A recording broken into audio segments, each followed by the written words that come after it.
দীর্ঘক্ষণ ধরে এই হসপিটালে যে হামে আক্রান্ত হয়ে যে বাচ্চাগুলি ভর্তি হয়েছে তাদের যে চিকিৎসা ব্যবস্থাপনা, আইসিইউ সিস্টেম, অফিসিয়াল যে হসপিটালের যে আন্তরিকতা, সে বিষয়গুলো দেখেছি। এখানে হসপিটাল কর্তৃপক্ষ যেভাবে বলেছে, জানুয়ারি থেকে আজকে পর্যন্ত 770 হামে আক্রান্ত বাচ্চা আছে। গত 24 ঘন্টায় 36 জন ভর্তি হয়েছে এবং কালকে থেকে আজকে পর্যন্ত 110 জন ট্রিটমেন্টে আছে। 14 জন বাচ্চা আইসিইউতে ভর্তি আছে, তারা খুবই ক্রিটিক্যাল আছে। সরাসরি সরকার, মাননীয় প্রধানমন্ত্রী কিন্তু কঠোরভাবে নির্দেশনা দিয়েছেন যে হামে আক্রান্ত হয়ে বা চিকিৎসার অবহেলায় যেন একটা শিশুও ক্ষতিগ্রস্ত না হয় বা মারা না যায়। আজকে যারা বাচ্চারা যেখানে আছে, এরা আমাদের আগামী দিনের ভবিষ্যৎ। আমরা একসময় এই আমাদের জায়গাগুলি ছেড়ে দিয়ে তাদেরকে জায়গা করে দিব।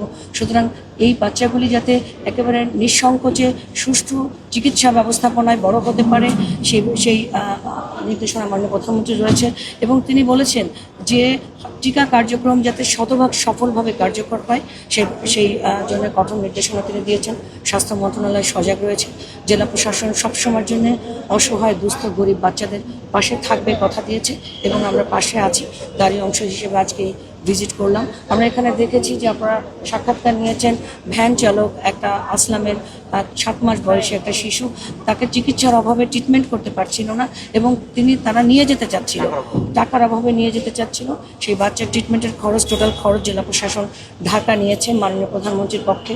একটা ইমামের ছেলে, যে তাকে চিকিৎসকরা ধরেই নিয়েছিল যে সে 12 ঘন্টার ভেতরে, ভর্তির 12 ঘন্টার ভেতরে মারা যাবে। তো হসপিটাল কর্তৃপক্ষ, ডাক্তারদের আন্তরিক প্রচেষ্টা, নার্সদের তত্ত্বাবধানে শিশুটি এবং আল্লাহ পাকের অশেষ সহমতে সে এখন ইমপ্রুভিং একটা স্টেজে আছে। জেলা প্রশাসন তারও চিকিৎসা সেবার দায়িত্ব নিয়েছে। সব কিছু মিলিয়ে আমরা পাশে আছি। মাননীয় প্রধানমন্ত্রী বলেছেন একটা মানবিক এবং ন্যায়ভিত্তিক রাষ্ট্র গঠন, সাথে সাথে আধুনিক রাষ্ট্র গঠনের কথা বলেছেন এবং সেই মাননীয় প্রধানমন্ত্রী এই পথ চলায় আমরা সবাই মিলে তার সাথে থাকব।